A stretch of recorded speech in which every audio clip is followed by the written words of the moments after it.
Start कर रहे हैं क्लास 12 का first chapter which is sexual reproduction in flowering plants. अब इस चैप्टर के अंदर हमारा जो कंसर्न है वो सिर्फ और सिर्फ फ्लावरिंग प्लांट्स से है। फ्लावरिंग प्लांट्स कौन होते हैं भाई? फ्लावरिंग प्लांट्स होते हैं एंजियोस्पर्म्स। एंजियोस्पर्म्स कब पढ़े थे हमने क्लास 12 में चैप्टर नंबर 3 में फ्लावरिंग प्लांट्स को पहले भी डिस्कस किया है और यहाँ पर भी हम उन्हीं के बारे में डिस्कशन करने जा रहे हैं।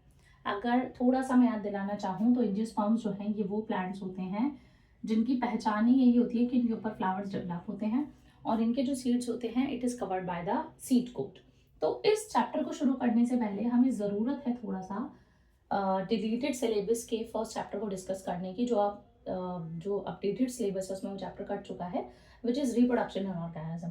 तो इस चैप्टर को शुरू करने से पहले थोड़ा सा बेसिक्स कर लेते हैं अबाउट रिप्रोडक्शन। रिप्रोडक्शन का मीनिंग होता है re means again, production means to produce. ये एक ऐसा मैकेनिज्म है जिसमें कोई भी ऑर्गेनिज्म बार बार एक ऑर्गेनिज्म से एक न्यू ऑर्गेनिज्म को डेवलप करता है। बेसिकली अगर हम देखें तो अगर ये कोई पेरेंट है तो ये पेरेंट से एक नेक्स्ट जनरेशन बनेगी, first generation, first filial generation, फिर ये first filial generation will act as a parent और फिर इससे जो नेक्स्ट जनरेशन प्रोड्यूस होगी that will be the second generation. तो रिप्रोडक्शन एक एबिलिटी होती है किसी भी ऑर्गेनिज्म की जिसमें वो यंग वंस प्रोड्यूस करता है अपने ही जैसे। अब यहाँ पर ऑफ इट्स ओन काइंड या अपने ही जैसे टर्म यूज क्यों करी गई है ये हमें पता लगेगा जब हम रिप्रोडक्शन के दो टाइप्स को डिस्कस करेंगे। सो रिप्रोडक्शन के दो टाइप्स होते हैं। क्लास 11th में हमने इन्हीं दो टाइप्स को तीन कैटेगरीज में डिवाइड करा था, vegetative reproduction, asexual reproduction and sexual reproduction. लेकिन क्लास 12th में हम दोबारा से इसको दो ही कैटेगरीज में डिस्कस करेंगे जिसमें first is the asexual reproduction and second is the sexual reproduction. So asexual और सेक्सुअल डिफरेंस समझते हैं। यहाँ पर बायो में कभी भी किसी भी वर्ड के आगे ए आ जाए या अन आ जाए तो वो उसका जो नेक्स्ट वर्ड है दैट इज, जैसे यहाँ पर सेक्सुअल है यहाँ पर वर्ड, इस वाले वर्ड का अपोजिट हो जाता है। मीनिंग या ए जो है यहाँ पर वो एब्सेंट को भी दिखाता है। जैसे सेक्सुअल रिप्रोडक्शन में दो पेरेंट्स इन्वॉल्व होते हैं, असेक्सुअल के अंदर दो पेरेंट्स इन्वॉल्व नहीं होंगे। इसी तरीके से अगर हम और एग्जाम्पल लें, जैसे वर्ड आता है न्यूक्लिएट। न्यूक्लिएट मीन्स जिसके पास न्यूक्लियस है, तो अगर मैं इसके आगे ए लगा दूं, ए न्यूक्लिएट मीन्स जिसके पास न्यूक्लियस नहीं है। सेल्यूलर मीन्स जिसके पास सेल है, ए सेल्यूलर मीन्स जिसके पास एक कंप्लीट सेल का कॉम्पोजिशन नहीं है। तो एग्जैक्टली लाइक दैट यहाँ पर हम डिस्कशन कर रहे हैं असेक्सुअल एंड सेक्सुअल रिप्रोडक्शन का। असेक्सुअल रिप्रोडक्शन के अंदर जो है हमें बेसिक कंसेप्ट हमें 10th का पता है कि यहाँ पर जो है तो वो सिंगल पेरेंट या सिंगल सेक्स जो है वो इन्वॉल्व होता है। अब सेक्स तो हम यहाँ पर नहीं बोलते बिकॉज असेक्सुअल रिप्रोडक्शन में कोई सेक्स स्पेसिफाइड नहीं होता है, बट येस सिंगल पेरेंट जो है वो पाया जाता है। सो करते हैं डिफरेंस को शुरू। सबसे पहला जो डिफरेंस होता है असेक्सुअल और सेक्सुअल रिप्रोडक्शन में वो ये होता है कि असेक्सुअल रिप्रोडक्शन में हमारे पास सिंगल पेरेंट इन्वॉल्व होगा। अब सिंगल पेरेंटल कंडीशन को हम बायोलॉजी में यूनी पेरेंटल कंडीशन बोलते हैं। यूनी मीन्स वन, ये हम मैथ्स में भी यूज करते हैं, mono uni. Parental means single parent यहाँ पर इन्वॉल्व होगा।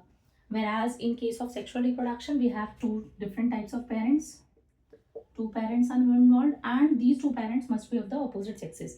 ऐसा नहीं है कि दो फीमेल्स या दो मेल्स मिलकर एक ऑर्गेनिज्म प्रोड्यूस कर सकते हैं।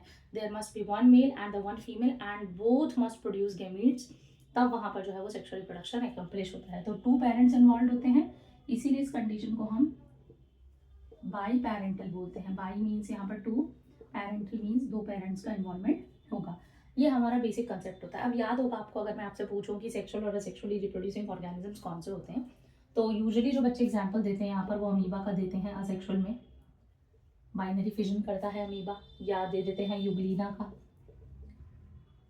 बैक्टीरिया जो हैं ये भी करते हैं asexual reproduction. whereas sexual reproducing organisms के तो बहुत अच्छे दो एग्जाम्पल्स हैं हमारे पास। एक एनिमल्स हैं जिसमें ह्यूमंस भी आते हैं और एक प्लांट्स हैं। सो ये हम एग्जाम्पल्स बाद में लेंगे, लेकिन एग्जाम्पल लेने से ज़रूरी है ताकि हम आगे का कंसेप्ट समझ सकें। अब सिंगल पेरेंट इन्वॉल्व होता है। एक और डिफरेंस जो हम सेक्सुअल और सेक्सुअल में देखते हैं कि असेक्सुअल रिप्रोडक्शन जो है इसमें गेमीट फॉर्मेशन नहीं होता। तो यहाँ पर कोई भी ना तो गेमीट फॉर्मेशन होगा और ना ही फ्यूजन होगा। अब फ्यूजन लिखना इसलिए ज़रूरी है क्योंकि सिर्फ गेमीट फॉर्मेशन होना इनफ नहीं होता। पहली बात तो असेक्सुअल रिप्रोडक्शन में ना ही तो गेमीट्स बनते, अब जब बनेंगे नहीं तो फ्यूजन भी नहीं होगा। सेक्सुअल रिप्रोडक्शन में गेमीट फॉर्मेशन भी होता है और फ्यूजन भी होता है, और फ्यूजन होना भी ज़रूरी है। क्यों? क्योंकि देखो अगर हम बात करते हैं ह्यूमंस के बारे में तो जो लोग प्यूबर्टी एज अचीव कर लेते हैं उनकी बॉडी में गेमेटोजेनेसिस होता है। लेकिन गेमेटोजेनेसिस होने का मतलब ये तो नहीं है कि कोई ऑर्गेनिज्म जो है वो रिप्रोडक्शन कर ही रहा है। रिप्रोडक्शन करने का कंपल्शन क्या है? कंपल्शन ये है कि जो मेल बॉडी में स्पर्म प्रोड्यूस हो रहा है, जो फीमेल बॉडी में एक्सेल प्रोड्यूस हो रहा है, उन दोनों का जब फ्यूजन होगा, जब जायगोट फॉर्मेशन होगा, तभी रिप्रोडक्शन जो है वो आगे एक्म्प्लिश होगा। दैट इज वाई यहाँ पर स्टेटमेंट को पूरा करना जरूरी है कि गेमेट फॉर्मेशन हो रहा है और गेमेट्स का जो है वो फ्यूजन भी हो रहा है। अब नेक्स्ट अगर हम एक और डिफरेंस लें असेक्सुअल सेक्सुअल का, तो असेक्सुअल के अंदर कोई भी वेरिएशन नहीं आता है। यहाँ पर जो ऑर्गेनिजम्स प्रोड्यूस होते हैं, असेक्सुअली रिप्रोड्यूसिंग ऑर्गेनिजम्स जो होते हैं, जो प्रोजेनी बनती है इनसे, वो क्लोन्स बनते हैं, क्लोन्स प्रोड्यूस होते हैं। यहाँ पर क्लोन्स क्या होते हैं भाई? क्लोन्स ऑर्गेनिजम्स होते हैं जो जेनेटिकली और मॉर्फोलॉजिकली सिमिलर होते हैं। So these are genetically and morphologically similar organisms. Genetically and morphologically similar बोले तो कि जैसे से फॉर एग्जांपल हमने 9th क्लास में भी पढ़ा था कि रोजी शीप जो है वो बनाई गई थी। इसी तरीके से अगर मैं अपनी ही एक एग्जैक्ट कॉपी बना दूं, अपनी ही एक जेरोक्स करके एक और कॉपी बना दूं, तो वो जो कॉपी मेरी बनेगी वो जेनेटिकली, उसका जेनेटिक मेकअप भी मेरे जैसा होगा, उसकी मॉर्फोलॉजी वो दिखने में भी अगर एग्जैक्टली मेरे जैसी होगी, तो यहाँ पर जो है वो क्लोन्स कहलाएंगे। तो जो अमीबा होता था, याद होगा आपको, अगर ये एक अमीबा होता था, पेरेंट अमीबा, इससे जो दो डॉटर सेल बनते थे, ये दोनों डॉटर सेल जो हैं ये एक दूसरे के क्लोन्स होते हैं। क्लोन्स इसीलिए क्योंकि इस वाले अमीबा, इस डॉटर सेल का जो जेनेटिक मेकअप है, जो मॉर्फोलॉजी है, वो एक्जैक्टली इस अमीबा से मैच करेगी। सो यहाँ पर जो क्लोन्स हैं ये वो हैं जो जेनेटिकली और मॉर्फोलॉजिकली सिमिलर ऑर्गेनिजम्स होते हैं। अगर हम बात करें सेक्सुअल रिप्रोडक्शन की, तो यहाँ पर ना ही तो वेरिएशन आता, यहाँ पर वेरिएशन आता है, और वेरिएशन आता है तो क्लोन्स नहीं बनते हैं। वेरिएशन आने का रीज़न क्या होता है, अब हम ये डिस्कशन करेंगे।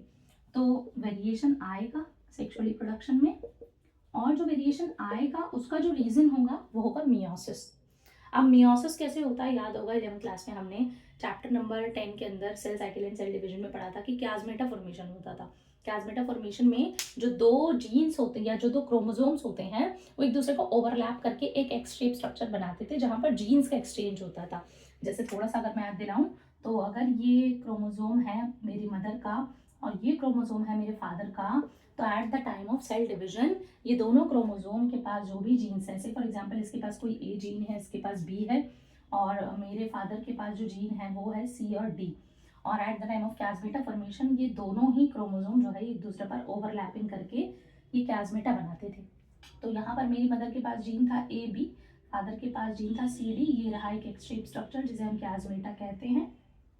तो आफ्टर मियोसिस जब ये दोनों क्रोमोसोम एक दूसरे से सेपरेट होते हैं, तो ऐसा हो सकता है, ऐसा होता भी है usually most of the times, क्योंकि सेक्सुअल रिप्रोडक्शन का फंडा यही है कि जो मदर के पास ए बी जीन थे, अब उसमें से फॉर एग्जांपल ये बी जीन फादर के पास चला गया, और अब मदर के पास जो जीन पाया जा रहा है वो है ए और डी, और फादर के पास जो जीन था वो था सी और डी। तो अब क्या पता फादर के पास जो जीन हो वो हो जाए सी और डी। तो कहने का मतलब यहाँ पर ये है कि at the time of chiasmata formation जब दो क्रोमोसोम्स जो हैं वो एक दूसरे से के साथ ओवरलैपिंग करते हैं, उस दौरान जो जीन्स है उनका एक्सचेंज हो जाता है, जेनेटिक मटेरियल का एक्सचेंज हो जाता है, और जब जेनेटिक मटेरियल एक्सचेंज होगा तो ऑब्वियस सी बात है कोई ना कोई वेरिएशन आएगा। जैसे अगर मेरी मदर के पास कोई जेनेटिक इन्फॉर्मेशन थी, मेरे फादर के पास कोई जेनेटिक इन्फॉर्मेशन है, और at the time of zygote formation जब मियोसिस होगा तो वहां पर दोनों के जीन्स जो है वो एक्सचेंज होंगे और एक नए तरीके का कॉम्बिनेशन बन जाएगा। जैसे यहाँ पर मैं एक क्रोमोसोम देखूँ तो ये बिल्कुल न्यू टाइप ऑफ कॉम्बिनेशन बना रहा है, and this new type of combination is giving rise to variation. So जो वेरिएशन का फंडा है ना ये बहुत बड़ा है। यहाँ पर 12th में हम इसको बहुत सारे चैप्टर्स में डिस्कस करेंगे, लेकिन जो वेरिएशन का मेन रीजन होता है दैट इज मियोसिस। अगर हमसे बात करें असेक्सुअल और सेक्सुअल में कि कौन से वाले रिप्रोडक्शन के अंदर मियोसिस होता है, कौन से में माइटोसिस होता है, तो असेक्सुअल में तो हमेशा ही माइटोसिस होगा, यहाँ पर मियोसिस नहीं होता है। Whereas in scenario of sexual reproduction mitosis भी होता है और मियोसिस भी होता है, दोनों होते हैं। तो मेन जो है यहाँ पर वो मियोसिस है, और इस चैप्टर में हमें बहुत बारी मियोसिस को पढ़ना है। इवन क्लास 12th में तो मियोसिस बहुत इंपॉर्टेंट भी होता है। कैसे होगा इंपॉर्टेंट, किस तरीके के क्वेश्चंस आएंगे, ये सब हम आगे की वीडियोस में डिस्कस करेंगे। अब सेक्सुअली रिप्रोड्यूसिंग ऑर्गेनिजम्स हो गए अमीबा, यूग्लिना और बैक्टीरिया। सेक्सुअली रिप्रोड्यूसिंग ऑर्गेनिजम्स हो गए एनिमल एंड प्लांट्स। तो ये है जो कुछ बेसिक डिफरेंसेस है हमारी सेक्सुअल और असेक्सुअल रिप्रोडक्शन में। एक डिफरेंस जो और है वो ये है कि असेक्सुअल रिप्रोडक्शन का जो एक सिनोनिमस टर्म हम यूज करते हैं वो होता है एपोमिक्सिस। ये हम इसी चैप्टर में एक लास्ट टॉपिक है जहाँ से एग्जाम में बोर्ड में काफ़ी बार क्वेश्चन आता है, तो ये वहाँ पर हम डिस्कस करेंगे। और सेक्सुअली रिप्रोड्यूसिंग ऑर्गेनिजम्स के लिए जो एक और सिनोनिमस टर्म यूज होती है that is amphimixis. So apo means away, mixes means mixing of gametes या फ्यूजन ऑफ गेमीट्स। तो ये इस तरीके का रिप्रोडक्शन है जिसमें गेमीट्स का फ्यूजन नहीं होता है। पहले बात तो गेमीट्स बनते ही नहीं है, लेकिन ये याद रखने के लिए आसान है कि एपोमिक्सिस में यानी कि असेक्सुअल रिप्रोडक्शन में गेमीट्स का फ्यूजन नहीं होता है। whereas इन एम्फीमिक्सिस, एम्फी का मतलब होता है डुअल या जिसमें दो टाइप के गेमीट्स बनेंगे, और मिक्सिस मीन्स जिसमें फ्यूजन भी होगा गेमीट्स का। सो यहाँ पर जो बेसिक डिफरेंस है हमने सेक्सुअल और असेक्सुअल रिप्रोडक्शन का देख लिया है। अब हम स्टार्ट करेंगे नेक्स्ट वीडियो में कि लाइफ स्पैन की डेफिनेशन क्या है और किस तरीके से हमें ये चैप्टर का पैटर्न रखना है और किस तरीके से हमें नेक्स्ट चैप्टर का पैटर्न रखना है। ये दोनों ही चीज़ें हम नेक्स्ट वीडियो में डिस्कस करेंगे।